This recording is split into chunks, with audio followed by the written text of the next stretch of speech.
এদের এটা আসলে ভাই ব্যবসা। যেমন গানদারেরা গান করে পয়সা নয়, তেমন এই শরীয়তি মারেফতিরাও তারা এই শরীয়তি মারেফতের গান বলে তারা কি নেয়, পয়সা করে নেয়, এবং এটা এদের ব্যবসা। এটা হলো পাড়া গ্রামে তাদের ব্যবসা। এরকম করে করে তারা বড় হয় এবং এরা মানুষকে ধোঁকা দেয়।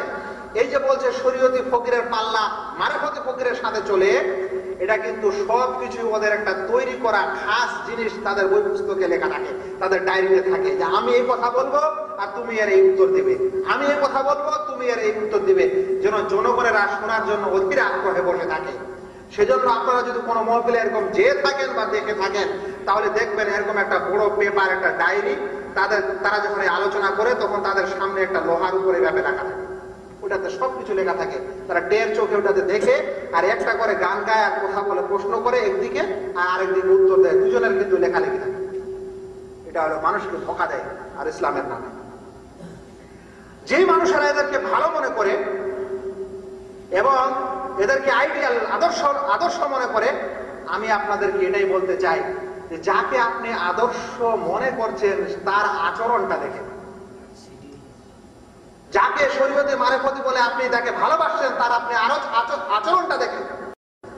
তারা যদি মনে করে যে কিয়ামত সম্পর্কে সংশয় আছে, তারা যদি মনে করে যে আল্লাহ এবং মানুষের মধ্যে পার্থক্য নেই, তারা যদি মনে করে যে লালন ফকিরের মাজারে জিয়ারত হচ্ছে হজ, তারা যদি মনে করে লালনের গীতগুলা, গানগুলা, বাজনাগুলা হচ্ছে ইবাদত, তাহলে আপনি এরকম মানুষকে আদর্শ হিসেবে মানছেন। আপনি তাহলে কেমন?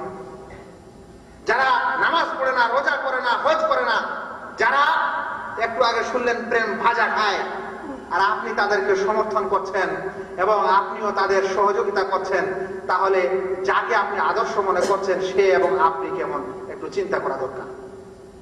আমাকে আরো খারাপ লাগে কিছু মানুষ এরকম শরীয়তে মারেফতের নামে এক বিশেষ মহিলা, যেটা বাংলাদেশের সবচেয়ে জঘন্য মহিলা বলা যেতে পারে, ছোটবেলা থেকে যে নিজের বাপ বাউল, তার বাবা প্রসিদ্ধ একজন বাউল গায়ক, সেই বাউল গায়কের সাথে ছোটবেলা থেকে মানুষের গ্রামে গ্রামে, রাস্তায় রাস্তায়, গলিতে গলিতে, ছোট বড় শহরে গান করে পয়সা কুড়িয়েছে, এখন বড় হয়ে গেছে।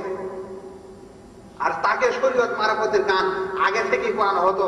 সেই মহিলার গান শুনে এসে কিছু মানুষ বলছে এ তো অনেক আলেমের চাইতেও বেশি কিছু জানে। মানুষের রুচি খারাপ হয়ে গেছে।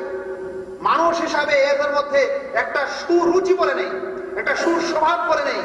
যে মানুষ অর্ধ উলঙ্গ হয়ে ঘোরাফেরা করে, গোটা জীবন নাচ গান করে, যে মানুষ নাচ গান করে উপার্জন করে, আর যে ব্যক্তিকে নাচ গানের কারণে পৃথিবীতে পুরস্কার দেওয়া হয়, পুরস্কৃত করা হয়, আর নাচ গানকে ইসলাম হারাম বলে, সেই জিনিসকে, সেই মানুষকে আমরা কেমন করে পছন্দ করি এবং আদর্শ মনে করি, আর ওকে বলি সবচেয়ে বড় আলেম। আল্লাহ তাআলা কোরআনে ওই জন্য বলেছেন যে যাকে আমি চোখ দিয়েছি, মানুষের সম্পর্কে বলেছেন, কোন পশু পাখির সম্পর্কে বলেছেন, যাকে আমি চোখ দিয়েছি, চোখ দেওয়ার পরও যে মানুষ দেখে না